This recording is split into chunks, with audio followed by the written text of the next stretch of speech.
सकल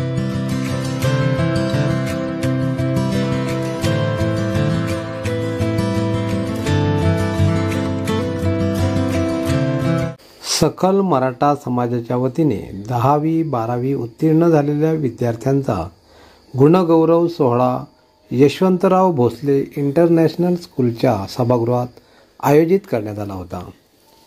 यावेळी माजी खासदार डॉक्टर निलेश राणे, माजी नगराध्यक्ष संजू परब, युवराज लखमराजे भोसले, भाजपचे युवा मोर्चा उपाध्यक्ष उद्योजक विशाल परब, सकल मराठा समाज अध्यक्ष सीताराम गावडे, भोसले इंटरनॅशनल स्कूलचे उपप्राचार्य श्री गजानन भोसले, माजी नगरसेवक खेमराज उर्फ बाबू कुडतरकर, विलास जाधव, राघोजी सावंत, माझगाव सरपंच डॉक्टर अर्चना सावंत आदी उपस्थित होते। यावेळी जिल्ह्यातील 175 यशस्वी विद्यार्थ्यांचा गुणगौरव करण्यात आला। यशवंत आमोणकर, सुंदर गावडे, संयुक्ता गावडे, तारकेश सावंत, साईश गावडे, योगिता गावडे, लऊ लटम, सचिन सावंत, अमित परब, अजय सावंत, जय भोसले, संजय लाड, दिगंबर नाईक, दिव्या बिरोडकर, प्रांजल बिरोडकर, सागर गावडे, प्रथमेश गावडे, दिव्येश बिरोडकर, वैभव बिरोडकर, विनोद सावंत आदी उपस्थित होते। प्रास्ताविक व स्वागत अध्यक्ष सीताराम गावडे यांनी केले तर सूत्रसंचालन जय भोसले यांनी केले।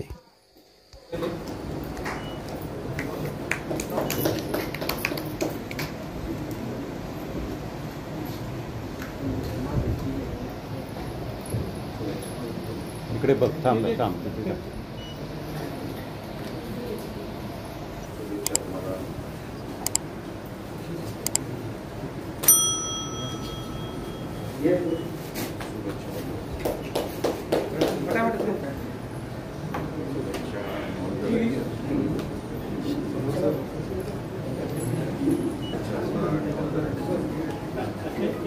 निखिल प्रसाद परब, सार्थक संदेश सावंत,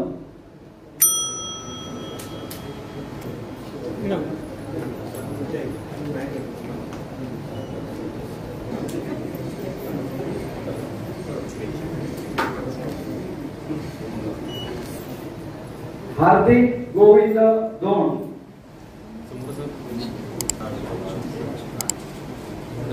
त्यानंतर सकाराम, त्यानंतर चिन्मय चंद्रशेखर परब, माठेकर,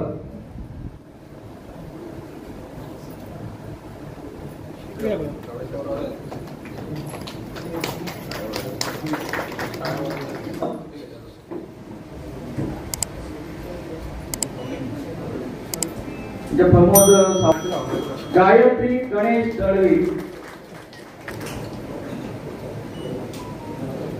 आर्यन सुनील परब,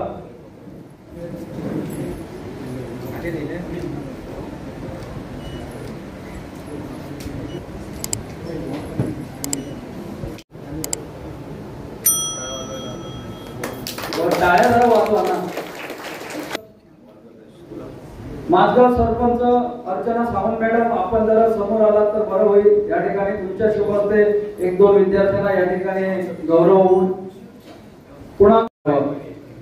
त्यानंतर राशी विनायक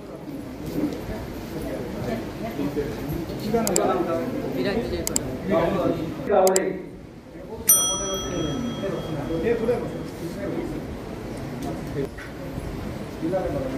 नील प्रसाद रावराणे, सोनी नितीन बागवे,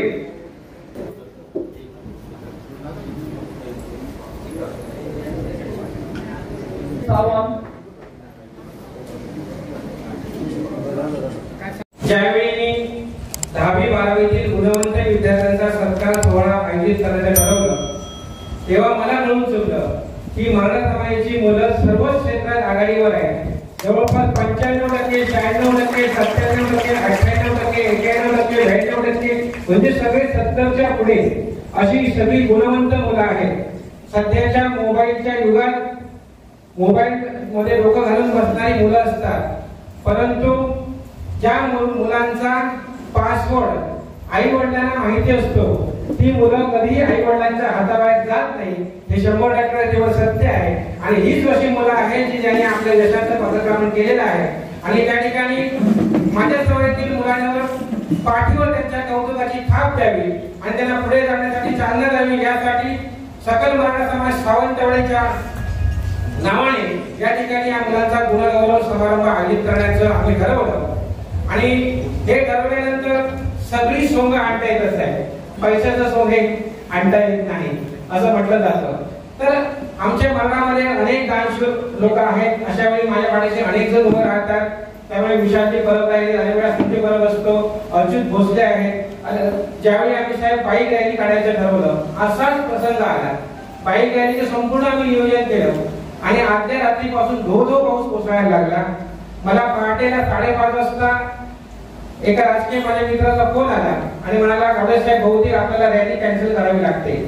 मी म्हटलं जरा थांब, माझ्याकडे जे 6000 मानाचा ग्रुप आहे त्यावर एकच मेसेज फॉरवर्ड करतो की पावसाला घाबरून थांबणार तो कसला मराठा, घ्या छत्र आणि पळा बाहेर. असा ज्यावेळी मेसेज टाकला त्यावेळी राजवाड्याचा परिसर खुलून गेला साहेब. भर पावसात धो पावसात आम्ही जवळजवळ साहेब 2500 स्वारांची बाईक रॅली काढली. न भूतो न भविष्यती. आम्हाला नेहमी शहरात निवडलं जायचं, तुम्ही एवढेच का, तुम्ही एवढेच का म्हणून. त्यावेळी लोक विचारू लागले, अरे एवढे मराठी कुठून बाहेर पडले. ही ताकद आम्ही त्यावेळी दाखवून दिली. परमेश्वर शक्तीची ताकद आहे. आम्ही चांगलं काम करत असताना नेहमी परमेश्वर आम्हाला साथ देतो. आजही पावसाने कालच्यापेक्षा खूप प्रमाण कमी केलंय. त्यामुळे अनेक मीटिंग रात्री माझ्या एका मित्राला शंका झाली असेल, ह्या माझा गुणगौरव आहे की काय, की सीताराम गावडे साहेबांनी इतकं माझं कौतुक केलं की मी कुठे बघावं मला कळलं नाही. म्हणून मी सतत खाली बघत होतो. आपण सगळ्यांनी बघितलं असेल, कारण का एवढं कौतुक गावडे साहेब ऐकायची सवय नाही आम्हाला. एवढं मनापासून आपण कौतुक केलं. खरं मनापासून आपल्याला आभार मानतो, आपण मला बोलवलं. खरं तर गावडे साहेब हे आमचे लाडके आहेत आणि त्यांचा स्वभाव आणि माझा स्वभाव अनेक ठिकाणी मॅच होतो. तेही सरळ काही बोलून टाकतात, मीही सरळ काही बोलून टाकतो. पण त्यांची भूमिका रोखठोक असते, त्याच्यामध्ये भिसळ नसते. मराठा समाजाची बाजू घेणं, मराठा समाजाची आंदोलनं करणं, मराठा समाजाचे विषय समजून घेणं हे काही साधन नाही. कुठल्याही समाजाचा प्रतिनिधी म्हणून जेव्हा आपण काम करत असतो तेव्हा जर चुकलो आपण तर तोच समाज आपल्या अंगावर देखील येतो. त्याचे अनेक अनुभव आपल्याला ह्या अगोदर आलेले आहेत. पण इतक्या वर्षापासून मी जे काही गावडे साहेबांचं कार्य बघतोय, जेव्हा महाराष्ट्रभर आंदोलन झाली तेव्हा गावडे साहेबांनी मला फोन करून ज्या गोष्टी सांगितल्या की समाजाचं कशात फायदा आहे आणि कशात नुकसान आहे, म्हणजे या माणसाचा अभ्यास आहे. नुसतं कोणतरी प्रतिनिधी आहे, मी मराठा समाजाचा आहे म्हणून मी भांडतोय, भांडायची त्याच्यामध्ये भूमिका नसते. नेहमी समाजासाठी भांडावंच लागतं असंही काय नाही. काहीतरी समाजाला देऊन जायचं असेल तर समजून पण घ्यावं लागतं. ते समजून विषय आपण जेव्हा मांडत असतो तेव्हा समाजाचा खरा फायदा होतो. आणि म्हणून 2014 पासून ते आतापर्यंत गावडे साहेब जी प्रमाणपत्र मराठा आरक्षणाची दिली गेली, जेव्हा राणेसाहेब मंत्रिमंडळात होते तीच प्रमाणपत्र अजूनपर्यंत 2014च्या शिक्क्यावरच अजूनपर्यंत दिली जातात, इतर कुठलीही दिली जात नाही. सुप्रीम कोर्टाच्या ऑर्डर मध्ये सुद्धा जी काय थांबली, पण शेवटचं जे काय प्रमाणपत्र होतं ते 2014च्या स्टॅम्पचं होतं. आता राणेसाहेब स्वतः माझे वडील आहेत म्हणून मी जास्त काय त्यांच्याबद्दल बोलणार नाही, तेवढे वडिलांबद्दल जास्त. पण एवढं सगळं विषय अंगावर घेणं, तो विषय समजून घेणं, त्यांना जे जमलं त्या काळामध्ये, त्याच्यानंतर 10 वर्ष गावडे साहेब उडाणली अजूनपर्यंत आपण आपल्या त्या विषयाकडे आपण गेलो नाही. तेव्हाही 3.5-4 लाख मराठ्यांना आणि संघटनांना एकत्र करून राणे साहेबांनी मराठा आरक्षण हे 16% का असावं आणि का द्यावं याच्यावर अनेक संघटनांना एकत्र करून, लोकांना एकत्र करून, ज्येष्ठांना एकत्र करून त्या आरक्षणाचा विषय मुद्दा मांडला होता. पण मला अभिमान आहे साहेब, गावडे साहेब, त्या विषयामध्ये आता जास्त खोलात न जाता आपण वेळोवेळी मराठा समाजाची बाजू घेता आणि रोखोक घेता. एकदा जोरदार टाळ्या या माणसासाठी एकदा झाल्या पाहिजे, कारण का थेट समाजाची बाजू घेणारे लोक कमी आहेत. आम्ही काय मतं बघतो, हे काहीच बघत नाही आर पार. आणि म्हणून अशी लोक समाजामध्ये असणं गरजेचं आहे. म्हणून एकदा मी खरं तर त्यांच्यासाठी आलो, त्यांचं कौतुक करण्यासाठी आलो की गावडे साहेब तुमच्यासारखी लोक समाजामध्ये का गरजेची आहे हे सांगणं पण गरजेचं होतं. म्हणून काही गोष्टींचा उल्लेख आपल्या समोर मी केला. कार्यक्रम जरी विद्यार्थ्यांचा असला तरी काही मराठा समाजाची ही सगळी गर्दी आहे, त्यांना कळलं पाहिजे, कारण का पुढची पिढी पण माझ्या समोर बसलेली आहे. त्यांना कळलं पाहिजे की आपण समाजासाठी का भांडतोय, हे सगळं का चालू आहे, कोण समाजासाठी काम करतोय हे आजच्या पिढीला पण कळलं पाहिजे. म्हणून आपल्याला काही गोष्टी समाजाच्या आपल्या समोर मी ठेवल्या. पण आज विद्यार्थी वर्ग आज माझ्या समोर इथे मोठा आहे. मी विद्यार्थी असताना माझा किती गौरव झाला मला माहित नाही, पण आपला होतोय, मला खरोखरच आपल्या सगळ्यांचं कौतुक आहे. माझ्या अगोदर मला वाटतं लखनराजींनी उल्लेख केला, आता जग फार वेगाने पळतंय. आणि मला वाटतं गावडे साहेबांनी पण त्यांच्या भाषणामध्ये उल्लेख केला की तुम्ही तुमच्या मुलांना काय बनावं हे तुम्ही नका ठरवू, पालकांनी नका ठरवू, त्यांना स्वातंत्र्य द्या. आणि त्यांना स्वातंत्र्य दिल्यानंतर मी स्टीव्ह जॉबचा जो ऍपल फोन आपण वापरतो ना, तर ऍपल फोनच्या मालकाची, म्हणजे ज्यांनी ऍपल फोन इन्व्हेंट केला, त्याचं मी डॉक्युमेंटरी बघतो. त्याला पहिलं स्वातंत्र्य मिळालं की तू काही करत, बेरोजगारच होते ते. स्टीव्ह जॉब्स हे बेरोजगार होते, त्यांना काय जन्मापासून कोण नोकरी देत नाही आणि जास्त शिकलेलेही नव्हते. पण तुम्ही शिका, आता माझं म्हणणं ते नाही, फक्त त्याच्यातलं जो विषय महत्वाचा आहे तो लक्षात घ्या. त्यांच्या वडिलांना, कारण का त्यांनी जे मदरबोर्ड बनवला होता तो विकण्यासाठी त्यांना टेलिफोन हवा होता. त्याच्या वडिलांनी ओळखलं की ह्याला हा धडपड करतो, ह्याला कदाचित टेलिफोन पाहिजे. हे सगळं तू बनवलंच, पण हे विकणार कुठे? तर त्यांना विचारलं तुला हे विकायला मदत हवी आहे का? तो बोला हो, मला मदत हवी आहे. आणि त्याच्यावेळी 2 मित्र होते सोबत. तर त्या वडिलांनी त्याला टेलिफोन दिला आणि मग तसे स्टीव्ह जॉब जे होते ते मदरबोर्ड विकायला लागले. मदरबोर्ड म्हणजे प्रत्येक मोबाईलला एक चिप असतं, ते चिप चालतं, आपल्याला जी स्क्रीन दिसते ते आपण टच जे करतो ना त्याला एक मदरबोर्ड लागतो. त्याचं जी सुरुवात होती स्टीव्ह जॉबची ती या मदरबोर्ड मधून होती. आणि नंतर ते ऍपलचे चिप बनवत आयफोन जगामध्ये, त्याच्या अगोदर त्यांनी कम्प्युटर बनवले. जे पहिलं लॅपटॉप होतं ना ते कदाचित ऍपल कंपनीने काढलं, पण लॉन्च केलं मायक्रोसॉफ्ट. तेव्हा काय असेल आपसामध्ये, पण विचार करा त्यांच्या वडिलांनी जर त्याला साथ दिली नसती की हे जे काही मदरबोर्ड तुला विकायचं ते ओळखलं नसतं की माझ्या मुलाला काय हवंय, तेही सांगू शकले असते तू डॉक्टर, इंजिनियर किंवा असं काहीतरी बन. पण त्यांनी ओळखलं माझ्या मुलाला टेलिफोन हवा आहे, त्याला हे विकायचं आहे. आणि विकण्यासाठी जी संधी उपलब्ध करून द्यायला लागते ना ती त्यांनी उपलब्ध करून दिली. आणि आज जग फार वेगाने पळतं. मी स्वतः अमेरिकेमध्ये 2-2.5 वर्ष शिकलो. मला असं वाटतं लखनराजे तुम्ही कुठेतरी अब्रॉडमध्ये शिकलात, अमेरिकेमध्ये आपणही शिकलात. जग एवढं वेगाने पळतं ना पुढे, त्या स्पर्धेमध्ये टिकण्यासाठी आपल्याला विचार करून पावलं टाकली पाहिजे. आणि तेवढंच पालकांनी पण ओळखलं पाहिजे की आपल्या मुलाला, आपल्या मुलीला कशामध्ये इंटरेस्ट आहे, ते काय करू शकतात हे ओळखण्याची ताकद ही पालकांमध्ये पण पाहिजे. मी खरं सांगतो, आज जग कुठे गेलेलं आहे. घरात बसून हे जे काय डिजिटल क्रिएटर्स आहेत ना, हे घरात बसून लाखो कमवत आहेत. रील्स बनवून लाखो कमवतोय. मला खरंच वाटत नाही की आता ह्याच्यामध्ये पण पैसा आहे.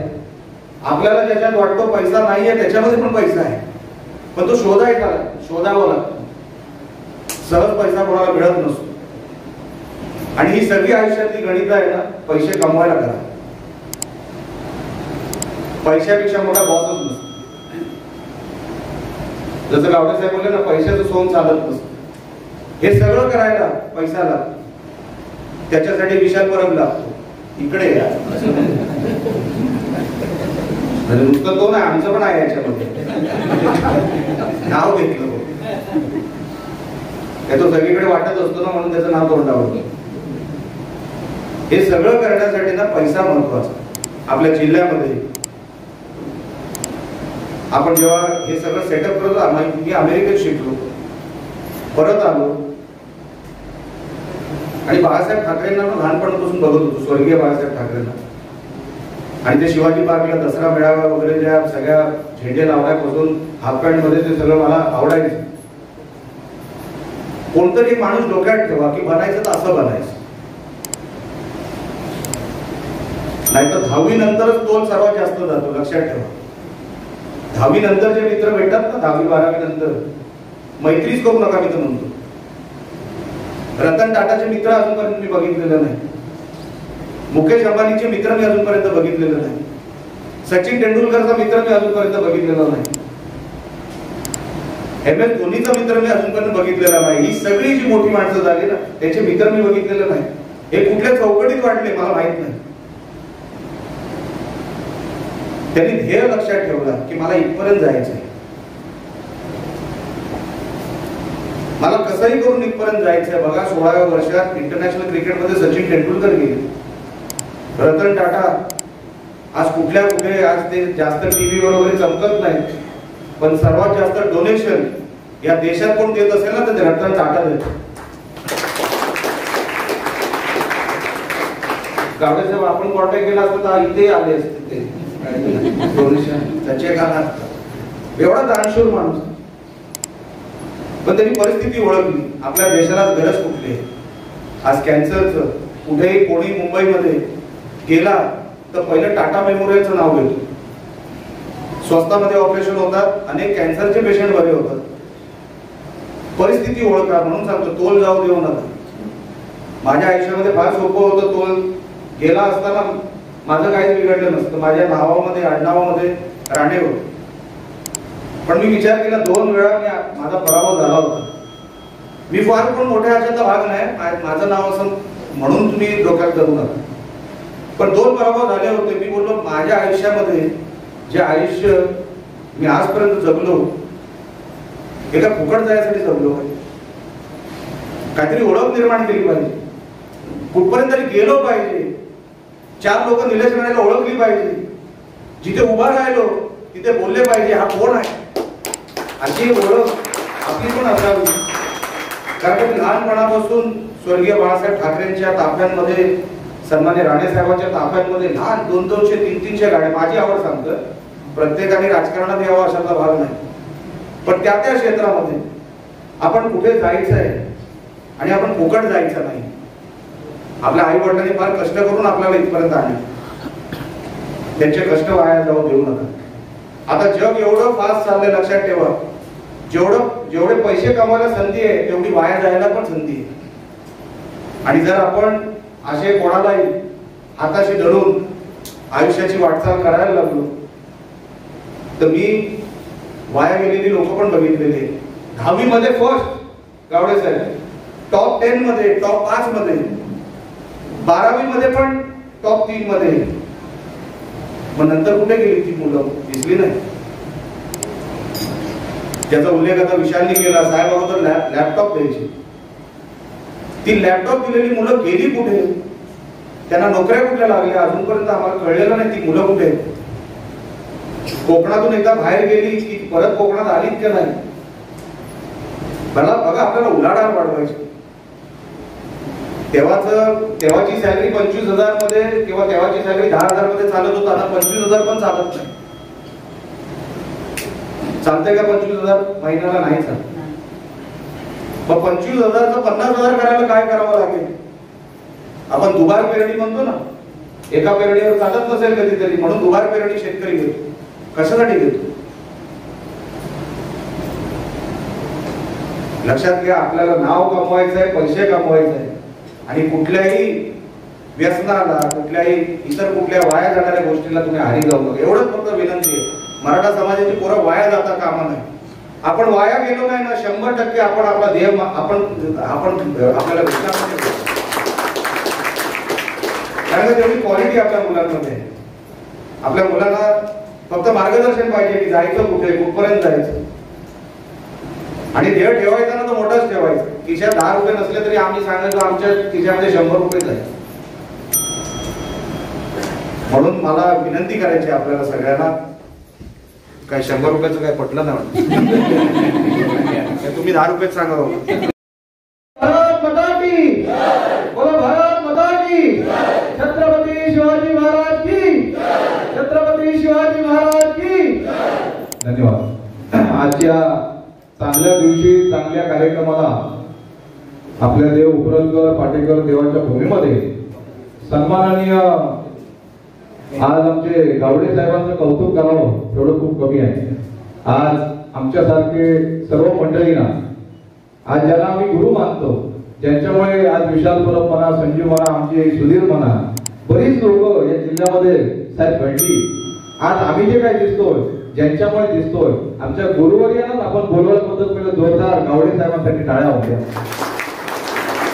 संपूर्ण महाराष्ट्रामध्ये युवकांचं प्रेरणास्थान आणि कोणाच्याही अडचणीला धावणारे आणि ज्यांचं प्रेम आमच्या सगळ्यांवर आहे अशा निलेश राणे साहेबांसाठी जोरदार टाळ्या होत्या. त्याचप्रमाणे या संस्थानाचे आणि आम्हाला कायमच मार्गदर्शन करणारे आमचे युवराज भोसले साहेब, त्याचप्रमाणे संजूभाई परब, त्याचप्रमाणे आमचे प्राचार्य साहेब सन्माननीय कुडतरकर साहेब, मराठा समाजाचे सर्व मंडळी, नाव घेत नाही, जाधव साहेब आहेत, गावडे साहेब आहेत आणि उपस्थित पत्रकार बंधू. आज हा दिवस गावडे साहेबांनी एकदम चूज केलाय, सिलेक्ट केला, तो चांगला पावसाचा केला. साहेब तुम्हाला पाऊस सुद्धा घाबरला, त्यामुळे त्या पाऊस न आल्यामुळे आपली मुलं येऊ शकली. कारण मला वाटतं शिरोड्यापासून संपूर्ण तिन्ही तालुक्यातून मला वाटतं जिल्हाभरातूनही मुलं आलेली आहेत. त्यामुळे सर्वप्रथम उपस्थित सर्व मंडळींसाठी तुमच्यासाठी जोरदार टाळ्या होत्या. कारण आजच्या पावसाच्या वातावरणात सुद्धा आपण सर्वजण आलात. मराठा समाजाचं बोलावं तेवढं कमी आहे. मला वाटतं सिंधुदुर्ग जिल्हा आणि महाराष्ट्रामध्ये मराठा समाजासाठी सन्माननीय राणे साहेब अध्यक्ष होते आणि या कमिटीत असताना आम्ही लहान होतो त्यावेळी राणे साहेबांनी जे मराठा समाजासाठी काय केलंय ते आपण विसरू शकत नाही. मला वाटतं आज माझं 36 वय आहे. आम्ही लहान ज्यावेळी होतो, 10वीत होतो, त्यावेळी आम्हाला कोणी वह्या पुस्तकं किंवा कॉम्प्युटर कोण देत सुद्धा नव्हतं आणि आम्हाला बघायला मिळत नव्हतं. त्यावेळी जेव्हा बोर्ड असायचे, बरोबर ना गावडे साहेब, त्यावेळी बोर्ड असायचे, त्यावेळी जंगलातनं शाळेत जात असताना तो बोर्ड वरती खडूने पुसल्यानंतर तिथे आपलं एक झाड असायचं. त्या झाडाचं नाव काय? एक छोटस झाड असायचं, ते आपण लावायचं, तिरडा लावायचो आणि ते आपण पुसून काढायचो. आज आपलं जीवन 21व्या शतकामध्ये खूप आगळं वेगळं आहे. आज आपल्या मुलांना वह्या पुस्तकं ऑटोमॅटिक घरी सुद्धा पोहोचत आहेत. त्यामुळे आज युग खूप पुढे गेलेलं आहे. विशेष करून या जिल्ह्याचं नाव कौतुक करण्यासारखं का आहे तर राणे साहेबांनी इथे अत्याधुनिक जास्तीत जास्त सेवा द्यायचा प्रयत्न केल्यामुळे राणे साहेबांसाठी आपण सर्वांनी जोरदार टाळ्या घ्यायचं. मला वाटतं आम्ही त्यावेळी लहान असताना राणे साहेब कणकवलीमध्ये, बरोबर साहेबांना माहिती असेल, त्यावेळी टॅब द्यायचे. आजही ते टॅब देणं सिस्टीम चालू आहे. अनेक वर्षापासून अशा प्रकारचे कार्यक्रम आपल्या जिल्ह्यामध्ये होत आहेत. मराठा समाजासाठी गावडे साहेब आपल्या टीमने म्हणा किंवा जिल्ह्यात कोणी जरी बोलवलं तर मी आपल्या सोबत कायम सोबत आहे.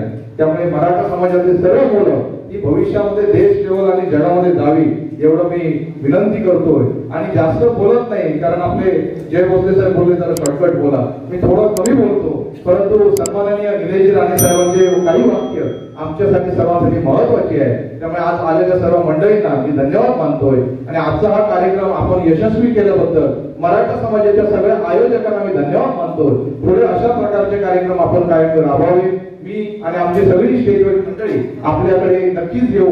आपण मराठा समाजासाठी केव्हाही हात मारा. जय जय महाराष्ट्र, जय महाराष्ट्र. आणि आपले मराठा समाजाचे विद्यार्थ्यांना मी शुभेच्छा देतो. मी जास्त काय बोलणार नाही, कशाला भरपूर जणांचे गुणगौरव आहेत. तर दुसरं एवढंच म्हणतो की आपलं ह्या कोकणाच्या भागामध्ये रिझल्ट भरपूर चांगले येतात आणि कुठेतरी आपण पुढं मागे पडतो म्हणजे 12वीच्या नंतर. पण मला वाटतंय इथं पुढच्या काळामध्ये असं होणार नाही. कशाला इकडचं म्हणजे आता उद्योजक पण तयार व्हायला लागले, वेगळे वेगळे बिझनेसेसमध्ये पण आता आपले मराठा समाजाचे आणि ह्या भागाचे कोकण भागाचे विद्यार्थी लोक आता भाग घ्यायला लागले. आणि असं दिसतंय की सगळे म्हणजे मी आता भरपूर जण आपले प्रदेशामध्ये असतील, मुंबईच्या भागामध्ये असतील, का इथं पण असतील, आता भरपूर सक्सेसफुल झालेले. आणि असं दिसतंय की आपण मागे पडणार नाही आणि आपण कोकणाचा भाग मागे पडणार नाही आणि पुढं जात राहणार. तसंच आम्ही ह्या शिक्षण क्षेत्रामध्ये आहेत म्हणजे आपलं संस्था शिवरामराजे साहेब आणि राणी पार्वती देवींनी चालू केलं होतं आणि तो शिक्षण बदलत चाललेला आहे. म्हणजे वेगळे नवीन कोर्सेस असतील म्हणजे AI चे असतील, काय बाकीचे कम्प्युटर रिलेटेड कोर्सेस असतील, फार्मिंगचे असतील, काय सस्टेनेबल एनर्जीचे असतील, असे वेगळे वेगळे क्षेत्रामध्ये आता पुढं कोर्सेस येत चालले आणि तो आपला फ्युचर आहे. आपण पुढचे 10 वर्षामध्ये भरपूर वेगळं जॉब्स ऑपॉर्च्युनिटी क्रिएट होतील आणि 10 वर्षामध्ये म्हणजे आतापासून 10 वर्षाच्या नंतर असे जॉब्स असतील की आतापर्यंत म्हणजे उपलब्ध झाले नाहीये. ते टेक्नॉलॉजीमध्ये असतील, फार्मिंगमध्ये असेल, काय वेगळे AI मध्ये पण असेल. तर त्या पद्धतीमध्ये आता रिसर्च करणं ते गरजेचं आहे. आणि आपलं शासन पण नवीन नॅशनल एज्युकेशन पॉलिसीच्या मार्फत वेगळं कोर्सेस उपलब्ध करतात आहे मुलांसाठी. तर तसंच त्या पद्धतीने आपण त्याचं रिसर्च केलं म्हणजे आपले जुने काय कोर्सेस असतील म्हणजे BSc असतील आणि BCom असतील, काय BSc, ते सोडून त्याच्या विचित्र पण बाकीचे कोर्सेस पण उपलब्ध झालेले आहेत. तर त्याचं जरासं अभ्यास करून आपण चांगल्या पद्धतीने त्याचा उपयोग केला, थोडं काउन्सिलिंग आणि थोडं बाकीच्या लोकांवर म्हणजे स्कूलचे टीचर असतील त्यांच्यावर बोलून पुढचं काय फ्युचर आहे आणि ह्या इथं म्हणजे कोकणाच्या भागामध्ये असेल काय मुंबईमध्ये जाऊन पुढे जाऊन काम करायचं असेल तर आपण कुठले जॉब्स बघायला पाहिजे, काय कुठं अभ्यास पुढं चालू करायला पाहिजे, तर त्या दृष्टीने आपण विचार करायला पाहिजे. तर तसंच आपण पण आपल्या कॉलेजमध्ये SPK कॉलेजमध्ये पण असे काउन्सिलिंग सेंटर्स पण आपण चालू करतोय. त्या पद्धतीने म्हणजे आपले जे नवीन कोर्सेस असतील इथं आपण करू शकतो उपलब्ध. आणि आपण म्हणजे इथं अजून कोर्सेस ऍड करणार पण आहे म्हणजे कम्प्युटर सायन्सचे पण असतील, आपले IT चे पण असतील, पण त्याच्यामध्ये थोडं डिटेल कोर्सेस असतील त्याच्यामध्ये आपण पुढे जाऊन त्याचा काहीतरी उपयोग होईल पुढं आपल्या जीवनासाठी. दुसरं मी एक म्हणून मी इथं पुढे थांबतो की आपण इथून पुढं शिक्षण करताना नुसतं आपण कॉलेजमध्ये काय शिकतो एवढंच नाही शिकून तुम्ही बाकीचं मी म्हणतो मोबाईलचा पण उपयोग आणि बाकीचा टेक्नॉलॉजीचा उपयोग करून तुम्ही ॲडिशनली काहीतरी अभ्यास करायला पाहिजे. दरवर्षी तुम्ही एक नवीन स्किल ऍड करायला पाहिजे तुमच्याकडे. तर आपण पुढं म्हणजे आपण दुनियामध्ये जाणार आहे आणि तिथं जाणार आहे पुढं, तर तुम्हाला ते उपयोगी पडेल. तर तसंच मी म्हणतो आणि मी परत सगळ्यांना शुभेच्छा देतो. त्याने काय कष्ट घेतले, त्याच्या आई वडिलांनी काय कष्ट घेतले ते आम्हाला माहिती नाही. आम्हाला एवढंच माहिती आहे की त्याला 90% मिळाले, याला 99% मिळाले. तर तुमच्या या कष्टाला मी सलाम मारतो, सलाम करतो की असेच कष्ट जर तुम्ही आयुष्यभर केले तर नक्कीच त्याचं दिसून. आता हा विषय जो आहे तो सकल मराठा समाज म्हणजे मराठा समाजाचा आहे आणि इथं मराठा समाजाच्या विद्यार्थ्यांचा गुणगौरव सोहळा आहे. मी सुद्धा स्वतः एक मराठा आहे आणि मी सुद्धा गेली 30 वर्ष सावंतवाडी दोडा मार्ग मराठा समाजाचा सदस्य आहे. ही संस्था माझ्या वडिलांनी स्थापन केली होती. आणि उदाहरण द्यायचं झालं तर माझे वडील नोकरीला होते. वर्षातला एक पगार ते कायम त्या संस्थेचे रिटायर झाल्यानंतर सुद्धा एक पेन्शन महिन्याची ते त्या संस्थेत जमा करायचे आणि जवळजवळ 30 वर्ष त्यांनी विद्यार्थ्यांचे गुणगौरव सोहळे केले आणि अजूनही हे मंडळ मी स्वतः त्या मंडळाचा अध्यक्ष हे मंडळ मी चालवतो. तर समाजात बद्दल मला खूप प्रेम आहे. अनेक निवडणुका सुद्धा समाज बघून सुद्धा मतं घातली जातात. जो तो आपल्या समाजाचा विचार करत असतो. पण ते मराठा समाजाच्या आपण त्याचं नाव देतो छत्रपती शिवरायांचं, म्हणून आम्हाला एक अभिमानाने लोक मराठा समाजाची माणसं म्हणतात. कारण छत्रपती त्या जातीतील होते, पण त्याने कधी जात धर्म पाहिला नाही. सर्वांना एकत्रच घेऊनच काम केले. पण आम्हाला या गोष्टीचा अभिमान होता की ते फक्त मराठा होते. आता मराठातील मुलं किंवा पालक स्वतःला सगळीकडे आपण मराठा म्हणून घेत असतात. विचारलं तर आम्ही मराठा अभिमानाने सांगत असतात. पण त्याला मराठ्यांचा इतिहास जर विचारला तर 2% लोकांना सुद्धा माहिती नसतो मराठ्यांचा इतिहास काय. इथं झालं तर मी विद्यार्थ्यांना जरी विचारलं छत्रपतींचा शिवराज्याभिषेक कधी झाला तर एक ठराविक 10% विद्यार्थ्यांना माहिती असेल की छत्रपती शिवराज्याभिषेक कधी झाला, त्यांचा देवास्थान कधी झाला, त्यांचा जन्म कधी झाला, ही काही विद्यार्थ्यांना माहिती असेल. जेव्हा आपण स्वतःला मराठा म्हणून समजून घेतो तेव्हा त्यांचे शौर्य गाथा ऐकतो. त्यामुळे मराठा समाजाची जी शूरवीर लोक होऊन गेली ज्यांच्यामुळे आज आम्ही अभिमानाने फिरतो, त्या धर्माचे आपण लोक म्हणून, त्या जातीचे लोक म्हणून तेवढा इतिहास जाणून घेणं सुद्धा तेवढंच महत्वाचं आहे. आणि ज्याला इतिहास माहिती आहे आणि जो इतिहास वाचतो तो आयुष्यात कधी अयशस्वी ठरत नाही. तो काय आयुष्यात यशस्वीच होतो. कारण इतिहास वाचला नाही. ज्या चुकांमुळे पराजय झाले किंवा काही गोष्टी चुकले त्या आपण चुकत नाही. तर विद्यार्थ्यांना मी सांगू इच्छितो, मी जर इतिहास बोललो तर साहेबांना माहिती आहे मी जर अर्धा तास पाहून तर इतिहास बोलू शकतो. पण सर्वजण बोलायचं आहे, साहेबांना पण जायचं आहे, मी त्या पद्धतीचं जात नाही. पण सर्वांनी छत्रपती बाबाचा डॉक्टर बाबासाहेब